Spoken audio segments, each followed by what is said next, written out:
Masters में है, तो मैं आपसे ये जानना चाहूँगा कि जो एडमिशन क्राइटेरिया होता है, वैसे तो खैर ये स्पेसिफिक होता है कुछ यूनिवर्सिटीज़ के बारे में, और ये कि जो जनरल चीज़ें जिसमें जीपीए रिक्वायरमेंट और आइल्स और आइल्स की जो रिक्वायरमेंट इन जनरल बता रहा हूँ 6.5 अबव वो वेल एंड गुड है। तो बैचलर में सॉरी 3.5 में करते थे, 3.3 तक भी होती है या उससे अबव होती है तो आप क्राइटेरिया पे बैठ जाते हो कि आप जिस फील्ड में अप्लाई करें उससे रेलिवेंट आपका कितना एक्सपीरियंस है। तो ये यूनिवर्सिटी टू यूनिवर्सिटी वेरी करते हैं। कोई यूनिवर्सिटीज आपको एडमिशन दे देती हैं तो वो आपको कहती है कि आप विद इन 2 वीक्स अगर आप फीस पे कर दें तो आपको अर्ली बर्ड पे 50% ऑफ देंगी। जो फिनलैंड पहुंचने तक के जो आपको पैसे चाहिए मैं आपको एक्जैक्टली उसका बता रहा हूँ। आपको around 10,000 euros you should have 10,000 euros. अस्सलाम वालेकुम मास भाई, कैसे हैं आप? ठीक है।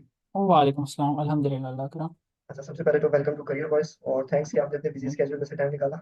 नहीं, इट्स ओके, कोई मसला नहीं। अच्छा, विदाउट वेस्टिंग टाइम हम अपना पॉडकास्ट जो है वो फॉर्मली स्टार्ट करते हैं। तो सबसे पहले सवाल मैं आपसे ये पूछना चाहूँगा, जो एक नॉर्मल जेनेरिक क्वेश्चन है पॉडकास्ट में पूछता हूँ कि आपकी फील्ड क्या थी और पाकिस्तान में आप क्या कर रहे थे, और इवेंचुअली जब आप फिनलैंड चले गए तो वहाँ आपने अपनी क्या डिग्री परसू की, जॉब परसू की, तो मतलब इस जर्नी के बारे में थोड़ा सा डीप सा हमें बताएं। Okay, so in Pakistan, my bachelor's was in computer science, software engineering थी। तो मेरा बैचलर्स था सॉफ्टवेयर इंजीनियरिंग में मोहम्मद अली जिन्ना यूनिवर्सिटी का मैं स्टूडेंट रहा हूँ। 2019 में मेरी ग्रेजुएशन हो चुकी थी। After that I join the industry, और उसमें इंडस्ट्री के अंदर तकरीबन 5 इयर्स मैंने जॉब की है, और मेरी जो जॉब थी वो माशाल्लाह। AI ML के डोमेन में ही रही है। सो उसके बाद फिर मैंने यहाँ पे फिनलैंड के अंदर मास्टर्स के लिए अप्लाई किया फॉर फर्दर स्टडीज़।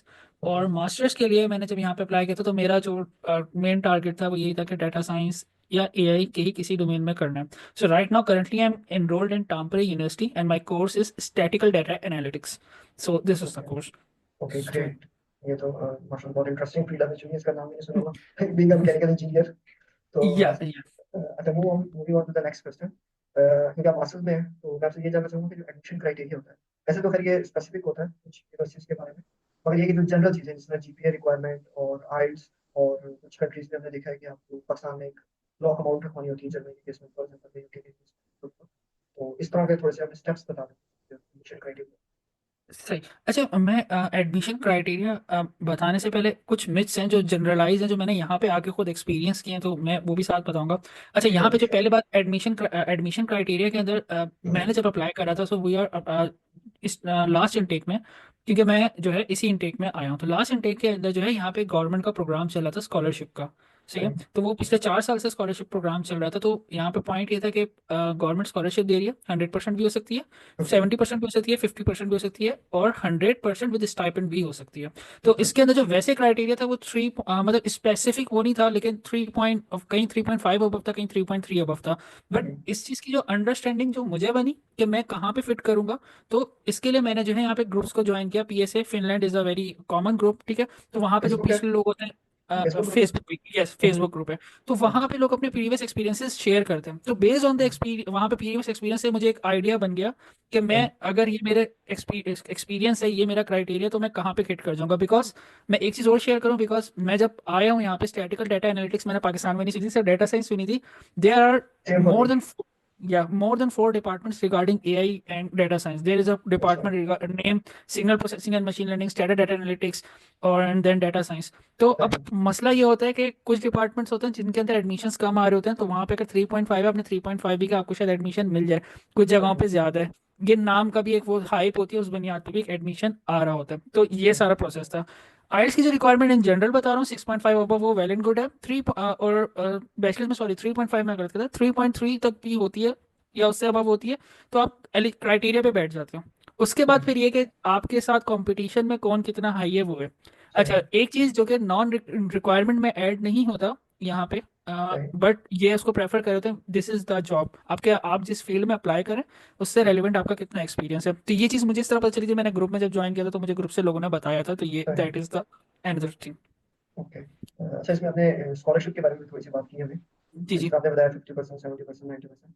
तो इसके वैसे में बाद में आएगा क्वेश्चन, बट मैं अभी इसको एड्रेस करना चाह रहा हूँ कि इसमें कुछ स्कॉलरशिप होती है मशहूर मारूफ इरासमस मुंडा होगी, फुल ब्राइट होगी, तो इसमें फिनलैंड में कोई फुली फंडेड स्कॉलरशिप्स भी होती हैं या यही स्कॉलरशिप जो पार्शियल स्कॉलरशिप है ये यही होती अच्छा, फिनलैंड में पहली बात, अनफॉर्चुनेटली मैं बात बताता हूँ, स्कॉलरशिप प्रोग्राम अब खत्म हो चुका है। है? अच्छा। फिनलैंड में वैसे यही स्कॉलरशिप होती थी। इरासमंडस का अगर आपको पता है तो वो 3-4 कंट्रीज का मिलकर प्रोग्राम जी होता जी है। तो मैंने आज बिल्कुल। तक नहीं सुना कि फिनलैंड उसमें कभी कंट्रीब्यूट हुआ। तो आई से नो कि गवर्नमेंट का ही ये प्रोग्राम था और वो भी अब खत्म हो गया। हाँ, दूसरा एक सिनेरियो और होता है, यहाँ पे एक पॉइंट और होता है कि अक्सर यूनिवर्सिटी टू यूनिवर्सिटी वेरी करते हैं। कुछ यूनिवर्सिटीज आपको एडमिशन दे देती हैं तो वो आपको कहती है कि आप विद इन 2 वीक्स अगर आप फीस पे कर दें तो वो आपको अर्ली बर्ड पे 50% ऑफ देंगी। अभी भी अच्छा। स्टूडेंट्स हैं जिनको एडमिशन मिला है, they don't have any scholarship, but उनको अर्ली बर्ड पे 50% ऑफ मिल गया क्योंकि उसने स्टार्ट में पे कर दिया। और यहाँ पे मैं एक चीज़ और ऐड कर दूँ, यहाँ पे पर सेमेस्टर 10,000 euros फीस है। सही। तो अच्छा। सो इफ एनीवन वांट तो he can manage is expensive based on this. सही। तो ये तो माशाल्लाह बहुत एक्सपेंसिव है। yes I Finland is very expensive. Finland is because hmm, यहाँ पे क्या कहते हैं, लाइफ जो वैल्यू ऑफ लाइफ है, क्वालिटी है, बहुत हाई हम्म, है इन यूरोप भी, सो इट्स वेरी सही। एक्सपेंसिव। अच्छा, तो क्वालिटी ऑफ लाइफ पर भी हमें अभी हम बात करेंगे। अगर related to the previous question, तो मैं एक चीज़ और पूछना चाहूँगा कि जो स्टूडेंट फेस करते हैं वो डिफिकल्टी फेस करते हैं कंसल्टेंट्स की। मतलब जो कंसल्टेंट्स हैं, उसमें ऑस्ट्रेलिया के लिए तो मुझे आइडिया होगा कि कंसल्टेंट मस्ट है। तो फिनलैंड में भी कोई कंसल्टेंट वाला सीन होता है कि बगैर कंसल्टेंट के आपकी अप्लाई करना मुश्किल, या नहीं नहीं, कंसल्टेंट कोई स्कॉलरशिप लेके दे सकते हैं पार्शियल फी कंसल्टेंट, या फी रिटर्न? अच्छा ऐसा कुछ भी नहीं है फिनलैंड। अच्छा। अच्छा अब जर्मनी का लोगों को ज़्यादा पता, तो मैं थोड़ा सा जर्मनी से रिलेट कर रहा हूँ। फिनलैंड का यहाँ पे सीन बिल्कुल जर्मनी जैसा है। You don't have to follow consult any consultant. Even तो मैं अपना केस बताऊँ, मैं अपनी सारी रिसर्च करके जब अपने कंसल्टेंट के पास गया था, I am from Karachi, so I go to time consultant, तो उसने मेरी सारी चीज़ें सुनने के बाद उसने बोला कि खुद मुझे सजेशन दिया कि यार आपको कंसल्टेंट की ज़रूरत नहीं है। अच्छा सही। कल अच्छा कंसल्टेंट की जरूरत क्यों नहीं है, मैं उस चीज में एक चीज ये रखना भूल गया था। मैं थोड़ी सी बात में एक चीज और ऐड कर रहा हूँ। मैंने एक कोर्स में नहीं, मैंने मल्टीपल कोर्सेज में अप्लाई किया था। सही। एडमिशन के अंदर ना जो सबसे ज्यादा स्टूडेंट्स का एक मिथ होता है, वो क्या होता है कि वो बस धड़ाधड़ डाल रहे होते हैं, एडमिशन डाल होते हैं, मोटिवेशन लेटर डाल होते हैं। हम्म, मोटिवेशन लेटर ना आपको इस तरह से बनाना है, आपकी प्रीवियस स्टडी, आप जो काम कर रहे हैं वो, उन दोनों को आपने करंट जो जिस प्रोग्राम में अप्लाई कर रहे हैं उसके साथ मैप करना है। तो ये सही। एक्चुअली मोटिवेशन लेटर होता है, जो अगर आपकी सीजीपीए कम भी होती है तो वो आपको क्या कहते हैं, एडमिशन मिल जाता है। और कंसल्टेंट्स यहीं पे आपके साथ खेल रहे होते हैं, दे आर सही। Just making a motivation letter, और यही आपकी होती है। क्योंकि मुझे बहुत सी जगहों से रिजेक्शन भी आई, सिग्नल सही। प्रोसेसिंग से मुझे आई रिजेक्शन की रीजन ये थी कि सिग्नल प्रोसेसिंग का मुझे एक्सपीरियंस नहीं था। सो ठीक एक है। ये चीज़, कंसल्टेंट की इन शॉर्ट जरूरत नहीं है अगर आप ये सब काम खुद कर सकते हैं। एग्जैक्टली, मतलब आपने क्वांटिटी पे फोकस नहीं करना, आपने क्वालिटी ऑफ यस, एप्लीकेशन पे फोकस करना। exactly. I applied just two universities. Sorry, three universities. In one university, I got 100% scholarship. In one university, I got the admission, but no scholarship. And in third case, I got any admission. सही है। So, अच्छा, तो रफली how much it cost कि आप Finland पहुंच गए पाकिस्तान से, जब ये सारा स्टार्ट, इवन कितना अच्छा लगा ओके, होगा? इसमें मैं सबसे पहले एक बात ये बोलूंगा कि मैं खुद भी जब पाकिस्तान में था तो मैं हमेशा किसी से पूछता था, मुझसे पूछता था कितने लाख लगे, कितने करोड़ लगे। लेकिन एग्जैक्टली। मैं सबसे पहले, हाँ, तो मैं सबसे पहले बोलूंगा कि अगर कभी भी अगर कोई जाना भी चाहता है तो वो कभी किसी चीज़ को इस पर प्लान ना करे कि कितने लाख लगेंगे। बिकॉज अगर आप ये अपने एस्टिमेशंस लेंगे, आप कभी भी जो है अपने आप को मैनेज नहीं कर पाएंगे। मैं एक छोटा सा, अभी बात करने से पहले मैं आपको एक छोटा सा केस बताया था। जब मेरे से पहले अल्हम्दुलिल्लाह हो गया था तो मुझे यूरोज लेके जाने थे कैश में। मैं सिर्फ एक हफ्ता डिले हुआ था, एक हफ्ता डिले हुआ था, यूरोज थोड़े शॉर्ट हुए थे। एक हफ्ते के डिले में मुझे सिर्फ 4,000 यूरोज निकाले थे, और 1.5 लाख रुपए मुझे महंगी चीज मिली थी क्योंकि डॉलर यूरो का रेट करेंसी इतना की वजह फ्लक्चुएट से। होता है। सो सही। बिकॉज हमारी जो पीकेआर की वैल्यू है वो बहुत फ्लक्चुएट करिए, तो आप पीकेआर में ना देखें। अच्छा, अब बैक टू द पॉइंट के कितने यूरोज होंगे। सो आपको जो फिनलैंड पहुंचने तक के जो आपको पैसे चाहिए, मैं आपको एग्जैक्टली उसका बता रहा हूँ। आपको around 10,000 euros you should have 10,000 euros. उसकी रीजन क्या है कि आप अनफॉर्चुनेटली पाकिस्तान के अंदर फिनलैंड की एम्बेसी नहीं है। सो इफ यू अच्छा। Got an admission, you should go to the Abu Dhabi. Abu Dhabi आप जाएंगे, और अच्छा। अबू धाबी में भी वीएफएस ग्लोबल है जो आपको डील कर रहा है। So if you get the admission, you have to apply for Abu Dhabi visa, you have to pay for Abu Dhabi tickets and all the things. वहां जाएंगे, फिर वहां पे भी आपके वो एक्सपेंसेस हैं। फिर वहां पे जब आप जाते हैं, वहां पे आपका सारा प्रोसेस होता है। उसके बाद वहां पे वो आपसे कोरियर के भी पैसे लेते हैं, क्योंकि फिनलैंड आपको वीजा नहीं देता, वो आपको रेजिडेंस परमिट देता है। तो सही। टेम्परेरी रेजिडेंस, तो रेजिडेंस परमिट जब वो आपका आएगा तो उसके भी पैसे होंगे। फिनलैंड में एक दूसरी चीज़ ये है कि जिस तरह ऑस्ट्रेलिया में हमें कुछ पैसे दिखाने होते हैं, इसी तरह एग्जैक्टली। आपकी फिनलैंड की भी गवर्नमेंट पैसे हुआ बोलती है, वो है 8,000 यूरोज। 8,000 यूरोज आपको दिखाने होते हैं। आठ, अच्छा दूसरी चीज़, अभी जो है पॉलिसीज यहाँ पे चेंज हुई हैं, सो माइट भी पॉसिबल वो बढ़ जाएंगे, ठीक है। सो फिर भी मैं ब्रैकेट ले रहा हूँ कि मैक्सिमम जाएंगे तो 9,000 यूरो तक जाएंगे, 8 से 9,000 यूरो तक आपको दिखाने होते हैं। लेकिन वहाँ पे जो दिखाने का सीन है वो थोड़ा सा डिफिकल्ट है, क्योंकि we have seen here people जो कि फिनलैंड पहुंचने के बाद डिपोर्ट हुए हैं। आपके पास फिनलैंड जब तक आप इमिग्रेशन को क्रॉस नहीं कर रहे, वो पैसे उस टाइम तक आपके पास होने चाहिए। दैट इज द सही। First thing. And the second thing, और I should say it's the first thing, कि आपने पैसों को जिस तरह भी अरेंज करना, you should have the whole trial history कि ये किस तरह से आपके पास पैसे आ रहे हैं। बिकॉज पाकिस्तान में अब इस चीज़ का रुझान हुआ टैक्स नॉन, सॉरी, ये नॉन टैक्स पेयर्स फाइलर। और नॉन टैक्स पे फाइलर नॉन फाइलर का। तो यहाँ पे इस चीज़ को बहुत फोकस किया जा रहा होता है कि आपको टैक्स पे कर रहे हैं नहीं करे, और अगर टैक्स पे नहीं करे इनके लिए बहुत बहुत बड़ी एक नेगेटिव इशू है। तो अक्सर लोग अपने पैसे तो अरेंज कर लेते हैं, लेकिन उसको प्रूफ नहीं कर पाते कि पैसे मनी कहाँ ट्रेल नहीं से करते। आ रहे हैं। एग्जैक्टली। सो जब मेरा हुआ था, मेरे वाले साहब पीआईए से बिलोंग करते थे, उन्होंने रिटायर किया था, तो जब मैंने अपने पैसे शो कराए थे, मैंने पूरा एफिडेविट दिखाया था कि मेरे वाले साहब ने बोला है कि भाई पैसे जो हैं आप, मैं उसको ये पैसे दे रहा हूँ। मेरे वाले साहब के पास पैसे कहाँ से हैं? मैंने उनको बताया कि वो रिटायर हुए, तो मैंने अपने पीआईए का, मेरे अपने वाले साहब का जो रिटायरमेंट हुई थि, तो वो रिटायरमेंट का सर्टिफिकेट भी लगाया था, और उनके पास चेक्स किस्तों में आए थे, तो वो ईच एंड एवरीथिंग वो लगाई हुई थी, और साथ में बैंक स्टेटमेंट भी लगाई थी।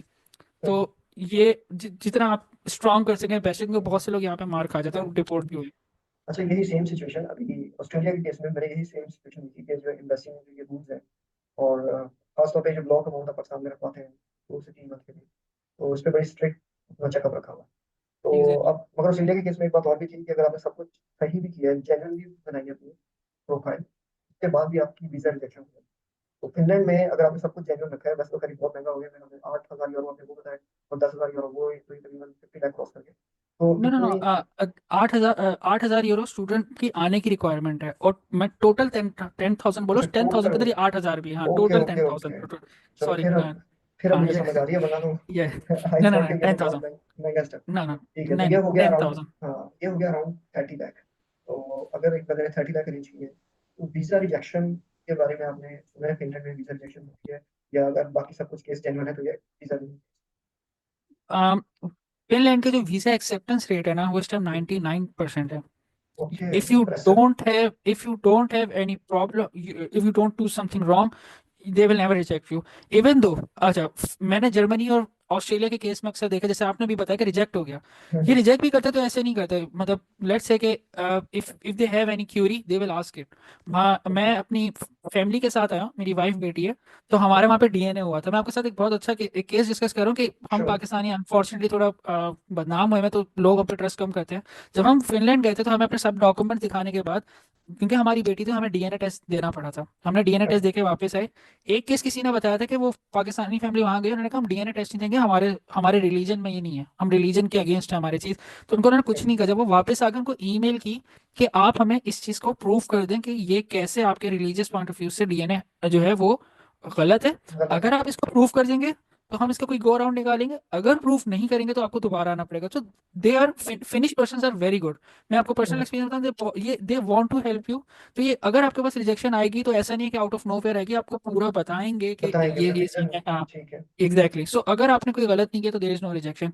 अभी का सही। केस ये कि फैमिली, क्योंकि बहुत ज्यादा रश हो रहा है, आपने देखा है कि पूरी दुनिया में इन्फ्लेशन है, थर्ड वर्ल्ड कंट्री से एग्जैक्टली। फर्स्ट वर्ल्ड कंट्री लोग आ रहे हैं, तो एग्जैक्टली। जवाब आने में थोड़ा वक्त लग रहा है, लेकिन रिजेक्शन बिला वजह की नहीं है। सही। अच्छा, अभी ये जैसे हमने इन्फ्लेशन की बात की, तो इसके ऊपर थोड़ी सी हम बात कर लें कि 30 लाख ऑलमोस्ट हमने कंसिडर किया लगा के स्टूडेंट पहुंच गए। अब जब वो वहां पर पहुंच गया है, तो उसके बाद मतलब अब स्टडी भी करनी है, और मोस्टली पाकिस्तानी स्टूडेंट्स साथ पार्ट टाइम जॉब्स भी करते हैं। तो पार्ट टाइम जॉब्स की अवेलेबिलिटी, क्योंकि जो फिनलैंड है उसकी नेशनल लैंग्वेज या वहाँ पे इंग्लिश इतनी ज़्यादा कॉमन नहीं है, तो लैंग्वेज बैरियर भी होगा। तो उस लैंग्वेज बैरियर के साथ क्या जॉब की पॉसिबिलिटी होती है आपको? आप मैनेज कर देते हैं अपने एक्सपेंसेस, या आपको पाकिस्तान से पैसे दोबारा मंगवाने पड़ते हैं फीस लेने के लिए और अपने खर्चे मैनेज करने अच्छा देखें, मैं इसमें पहला, अगर मैं अपना एक्सपीरियंस भी शेयर करूंगा जो यहाँ पे लोग आ रहे हैं उनका भी कर रहा हूँ, तो इस के मामले लिए? में अल्लाह का बड़ा करम हुआ है मेरे साथ। अल्हम्दुलिल्लाह मेरी अभी पाकिस्तान की जॉब चल रही है, सो मेरे पास जो है पैसे आ रहे हैं, ठीक है। और मुझे इतनी नीड नहीं है कि मुझे और जॉब करने की ज़रूरत पड़ रही है, तो मेरा केस ऐसा नहीं है। ओके। अच्छा, अब यहाँ पे जो लोग आ रहे हैं तो उनका क्या है? अच्छा, सिनेरियोज थोड़े से बदले, उसकी कुछ दो रीजंस मैं आपको बताता हूँ। कोविड के बाद इन्फ्लेशन पूरी दुनिया में चला, एक इशू ये है। एग्जैक्टली दूसरा एग्जैक्टली। इशू क्योंकि फिनलैंड का बॉर्डर जो है यूक्रेन के साथ लगता है, अच्छा। और Finland is a NATO NATO no but is a in part size of of NATO। Finland. या no, everything as a reason, inflation है फिनलैंड में, क्यों है मैं आपको वो रीजन बता रहा हूँ। तो यूक्रेन का बॉर्डर लगता है फिनलैंड के साथ, फिनलैंड इज अ NATO अलाइ, तो फिर यूक्रेन इस टाइम सबसे ज्यादा इमिग्रेंट्स ले रहा है। फिनलैंड जो है सबसे ज्यादा यूक्रेन के इस टाइम इमिग्रेंट्स ले रहा है, ये सबसे ओके। ज्यादा इमिग्रेंट्स लेने वालों में से एक है। अच्छा, फिनलैंड फिनलैंड पूरे मुल्क की आबादी सरगोदा या फैसलाबाद शहर से भी कम है। ठीक है, अच्छा। Because Finland is a forest, Finland is a forest, बहुत कम आबादी है। तो आज से कुछ साल पहले, 3 साल पहले तक यहाँ पे जॉब्स बहुत ज़्यादा थी, उस वक्त हम्म, लोग भी कम थे और जॉब्स भी ज़्यादा थी। अब क्योंकि इमिग्रेंट्स भी बढ़ रहे हैं, इन्फ्लेशन की वजह से थर्ड वर्ल्ड कंट्री के भी लोग आ रहे हैं, और इन्होंने खुद भी एजुकेशन पॉलिसीज को ऐसे रखा हुआ था, दे वांट कि फैमिलीज यहाँ पे आए। यूरोप के अंदर इस hmm, time Sweden, Finland, if I am not wrong Denmark, शायद यही 3 कंट्रीज हैं जो स्टडी वीजा पे अपने साथ डिपेंडेंट्स को लाने दे रही हैं। तो वो ये चाह रहे थे, तो इसकी वजह से लोग ज़्यादा आ गए और जॉब्स कम हो गई हैं। तो हम्म, जॉब्स अभी कम है, इन्फ्लेशन है, बट मैंने अभी तक किसी पाकिस्तानी को ऐसा करते नहीं देखा कि वो उसको वापस जाना पड़े। साल, हम्म, 6 महीने, 7 महीने थोड़ी ख्वारी लगती है, लेकिन हो जाता है, लेकिन हो जाता है। और जब हम्म, सिचुएशन नहीं है अच्छी, इन शॉर्ट नहीं है अच्छी, बट करते हैं तो मिल जाता है। लोग अभी भी आए हैं, कर रहे हैं। सो दैट सही। Is the scene. ठीक है, अच्छा, ये सारी एफर्ट्स करने के बाद हम ये जूम करेंगे कि उन्होंने एमएस अपना कंप्लीट कर दिया। So what other perks Finland offers for post masters, okay. मतलब मास्टर्स अच्छा। के बाद पोस्ट मास्टर्स में क्या? ओके। सो फिनलैंड में एक चीज, जो पर्क्स हैं या आफ्टर मास्टर्स की कोई बात की मैं आ गया हूं, तो क्या है, तो फिनलैंड पहली बात अपनी पीआर जो है 5 साल में देता था, विद इन 5 ईयर्स और 4 years. Including your two masters year. Yes, yes, exactly, ठीक है। बट अभी उन्होंने पॉलिसीज चेंज की हैं। वो पूरे यूरोप में राइट विंग का एक चल रहा है कि इमिग्रेंट्स के अगेंस्ट हो रहे हैं, तो वो पॉलिसी इन्होंने अभी 8 ईयर्स की फाइनलाइज नहीं है, बट दे आर रूमर्स कि वो 8 ईयर्स की कर रहे हैं। लेकिन ये करने से सबसे ज़्यादा स्टूडेंट्स अफेक्ट हो रहे हैं, स्टूडेंट्स जाएंगे, और फिनलैंड के लोगों को यहाँ पे लोग चाहिए, बिकॉज उनके पास इंडस्ट्री उन्होंने चलानी है। तो वो अब ये कर रहे हैं कि अगर आपके पास कोई भी डिग्री हो, किस आपकी फिनलैंड के अंदर की डिग्री और आपको फिनिश चाहिए, तो वो आपको 5 साल में दे देंगे। तो अगर वो 8 साल पे जाता है, तो आपने मास्टर्स किया और आप फिनिश का कोर्स कर ले, आपको 5 साल में आपकी पीआर मिल जाएगी। दैट्स अ वन थिंग, ठीक है। अब जॉब की हम बात करते हैं। I personally met some people जिन्होंने मास्टर्स अपना अच्छे से किया है और उसके बाद उनकी डायरेक्ट जॉब्स लगी हैं फील्ड में। तो यहाँ पे मास्टर्स अगर आप प्रॉपर कर लेते हैं तो उसके साथ जॉब लगती है। फिर सेकंड थिंग यहाँ पे, क्योंकि पाकिस्तान के अंदर एलुमनाइज का कॉन्सेप्ट बहुत अलग है, जहाँ पे मैं पढ़ा हूँ एटलीस्ट वहाँ पे बहुत अलग है। वहाँ पे जब आप जाते हैं तो उनको कभी फिर बहुत सारे मसले होते हैं, बट यहाँ पे फिनलैंड से अगर आप यूनिवर्सिटी से पास हो तो they will never forget you. So होता यहाँ पे ये है कि यहाँ पे बहुत सारे स्टार्टअप्स होते हैं, तो स्टार्टअप्स होते हैं ऐसे स्टार्टअप जो एचआर अफोर्ड नहीं कर सकते। तो उनको जब लोग चाहिए होते हैं, काम के लोग चाहिए होते हैं, तो दे कम्युनिकेट विद द यूनिवर्सिटी। और यूनिवर्सिटी के अंदर एक ऐसी ऑर्गेनाइजेशन होती है जो स्टूडेंट्स की हायरिंग कर रही होती है। तो यहाँ पे आफ्टर दैट यूनिवर्सिटीज के जो आपके फॉरम्स हैं वो आपको बहुत सपोर्ट कर रहे होते हैं। और यहाँ पे as compared to Pakistan, industries और एकेडमिया बहुत ज़्यादा लिंक्ड है। बहुत सारे लोगों ने करके निकले हैं, यहाँ पे एलुमनाइज आते हैं। मैं इस टाइम, मैं 3 सितंबर को आ चुका हूँ। मैं इस टाइम 4 वर्कशॉप ले चुका हूँ जो खाली पाकिस्तानी कम्युनिटी की हुई है। अच्छा। सो आप यहाँ से आप अंदाजा लगे, इंटरेस्टिंग। तो एक बंदा अगर करना चाहता है तो वो कर उसके लिए सकते यहाँ फिनलैंड ओपन है। और दूसरी चीज जो अच्छी, जो मेरा अभी तक का ऑब्जर्वेशन है ना, फिनलैंड के लोगों के अंदर ना, मतलब they really want to help you. तो हैं। कभी भी एक, जैसे मैं गया नहीं हूँ जर्मनी, बट मैंने सुना जर्मनी में लोग बहुत एग्रेसिव हो गए। फिनलैंड के लोग ऐसे नहीं है, काम है, हेल्पफुल है, they want to support you, they want to help you. So आप वहाँ पे जाएं। इवन के यहाँ पे रिकमेंडेशंस मैंने एक के सुना था कि आपके प्रोफेसर्स जो हैं, जहाँ पे हम रेफरेंस लेने जाते हैं, रेकमेंड करने सही जाते है। हैं, तो यहाँ पे आपको प्रोफेसर ऐसी रिकमेंडेशन नहीं देते। लेकिन जो अगर आपको प्रोफेसर रिकमेंडेशन दे देता है, तो सही। आपकी मतलब यहाँ पे वाह वाह होती है। मतलब आप अच्छा। इस टाइम आपकी सीवी बहुत अलग जा रही होती है। तो आपको सही। प्रूव करना है अपने आप को। ठीक है। प्रोफेसर को करते हैं, they will remind you, and there is a company, there whole world opening. Okay, second thing कि आईटी के अंदर अगर आप, तो स्पेशली आईटी में सबसे अच्छी चीज़ ये है कि आईटी के अंदर लैंग्वेज बैरियर इतना नहीं है। ओके। यस, लेकिन फिर भी सही। मास्टर्स के बाद आप आते हैं तो आपको इंडस्ट्री के साथ लिंकेज मिलेगी। ठीक है। अच्छा, इसमें एक बात है कि जिस तरह कुछ कंट्रीज में वर्क परमिट ऑफर होता है, लाइक यूके में 2 साल का, इसी तरह आई गेस जर्मनी में भी 2 साल मास्टर्स के फॉर्म। तो फिनलैंड में इस तरह कोई general to criteria years define है? 2 ईयर्स वर्क ओके, परमिट। तो यहाँ पर भी ऑफर ओके। होता yes, and one more thing I would like to add. अच्छा, ड्यूरिंग है? हाँ। स्टडीज आप किसी भी कंट्री में अगर फील्ड जॉब करना चाहते हैं तो आप नहीं कर सकते, बिकॉज आपके 20 आवर्स स्टूडेंट आवर्स होते हैं, 20 आवर्स पर वीक होते हैं, 20 आवर्स आई गेस होते अच्छा हैं। अच्छा, ये यहाँ पे आप क्राइटेरिया फुल मेरे ख्याल टाइम। से शायद, ये क्राइटेरिया शायद जनरल है, मतलब बाकी जगह पर भी यस। रूल से नहीं, हाँ, 20 आवर्स पर वीक का। यस, बट फिनलैंड में ऐसा नहीं है। अच्छा, यहाँ पे क्या फिनलैंड के है? अंदर फिनलैंड में आप फुल टाइम जॉब कर सकते हैं। और अच्छा। उसमें प्रोसेस ये है कि आप ये दिखाएंगे कि आप जो है अभी अपनी स्टडी, अभी क्या कहते हैं, यहाँ पे जॉब करें, क्योंकि आपको जो स्टूडेंट के आवर्स दिखाने होते हैं ना, ये सालाना बेसिस पे होते हैं। ओके। तो यहाँ सही। मंथली बेसिस पे नहीं है। तो आप बोलेंगे भाई मैं साल में इतने मंथ फुल टाइम जॉब कर रहा हूँ और इतने मंथ में पढ़ाई कर लूँगा। ठीक है। सो अब आप लगा लेंगे 20 आवर्स पर वीक है, तो उसको आप 4 से ज़रब दें, आपको महीने का मिलेगा। उसको 12 से ज़रब दें, जितने मिले आप साल में इतने आवर्स की फुल टाइम जॉब 3-4 महीने कह के और फील्ड जॉब कर सकते हैं, आप जॉब कर सकते हैं। ठीक सो है। इससे फ़ायदा क्या होता है कि अगर आपको फुल टाइम जॉब मिल गई और आप सेट हो गए, बहुत से लोगों का अपना तो उनका प्लान चेंज हो गया, तो वो क्या करेंगे भाई, वो बोलेंगे हम स्टडी से वर्क परमिट पे आ गए। अच्छा। फिर वर्क परमिट पे आने से क्या होगा, आपने टैक्सेस पे करना शुरू कर दिया, आपका पीआर प्रोसेस और आसान हो जाएगा। सही।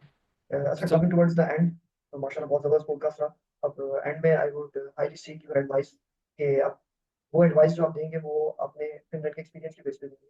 आप प्रोस और कॉन्स को थोड़ा समराइज़ करेंगे और उसके बाद फिर आप एडवाइस करेंगे कि स्टूडेंट्स को अगर यहाँ आना चाहिए, किस माइंडसेट के साथ आना चाहिए, और अगर नहीं आना चाहिए तो फिर why they shouldn't visit Finland. Okay, so मैं थोड़े से फिनलैंड के कुछ प्रोज एंड कॉन्स बता दूं। श्योर। यहाँ पे लोग बहुत अच्छे हैं, चीज़ें बहुत अच्छी हैं। अगर एक नेचर लविंग पर्सन है, उसको फिनलैंड बहुत अच्छा लगेगा। But there is a one con which is a very very dangerous. यहाँ पे वेदर बहुत हार्श होता है। ओके। यहाँ पे वेदर एक्सट्रीम जो जाता है वो -25 पे जाता है। Oh my God. Right now इस 4 डिग्री एंड यहाँ पे -25 पे जाता है वेदर। तो अगर कोई बंदा ऐसा सोचता है कि उसको पैसों हैं और वो जॉब वॉब करेगा, ये वो, तो ये याद रखे कि यूरोप मतलब यहाँ पे 3-4 महीने जो ठंड पड़ती है बहुत अच्छा। खतरनाक होती है। -25 आप खुद अंदाजा लगा सकते हैं, ठीक सही है।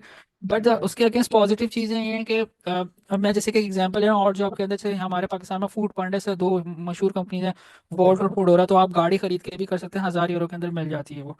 अच्छा, सही। अब मैं सिंपल एक एडवाइस दूंगा जो देखें, आप अगर किसी से भी पूछेंगे ना यार, कौन से मुझसे अगर पूछे यार फिनलैंड के बताओ कैसे हालात हैं, मैं सही। बोलूंगा यार फिनलैंड के हालात बहुत खराब है। आपको जैसे मैंने बताया कि 3 साल पहले बहुत अलग हालात है, लेकिन ये पूरी दुनिया में हालात है। बिल्कुल ऐसे इन्फ्लेशन इन्फ्लेशन का। इज अ पोस्ट कोविड है, ठीक है। बट इसके हालात पाकिस्तान से बुरे नहीं है। Even I have experience this. तो यार आपको अगर आना है बाहर फिनलैंड या किसी भी कंट्री, ये तो मैं जनरल बोलूंगा, आपको ये माइंडसेट के साथ आना, आपको दबा के मेहनत करनी है। बिकॉज यू है, आपको हर काम अपना खुद करना है, खाना वाना खुद बनाना है, सब कुछ करना सही। है। और आपको इंट्रोवर्ट नहीं रहना, you have to be extrovert, simple is सही। दैट। तो और दूसरा ये है कि एक चीज लोग ये समझते हैं कि यार डिग्री हो जाएगी तो हम चले जाएंगे, मतलब जैसे हम लोग पाकिस्तान में होते तो इंटर तक वो मैट्रिक, वो कहते हैं ना, हम्म। मैट्रिक कर ले तो जिंदगी आसान है। ऐसा वो हर कोई आसान नहीं है। ये ऐसा कायदे कुछ के नहीं है। ज़माने की बातें हैं। ऐसा कुछ नहीं है। मैं आपको अपना एक पर्सनल एक्सपीरियंस शेयर करता हूँ कि मेरा एक रिसर्च पेपर था, मैंने पब्लिश किया हुआ था, और मैं इस टाइम सोच के निकल रहा था कि यार मैं जाऊंगा और मैं फुल ना मेरी वाहवाही होगी। तो मैंने यहाँ पे पाकिस्तान, हमारी टामरी यूनिवर्सिटी के अंदर पाकिस्तानी फैकल्टी, पाकिस्तान के ही कोई थे जो रिसर्च इंजीनियर, तो बहुत फ्रेंकली थे, उनसे मैंने जाकर डिस्कस किया।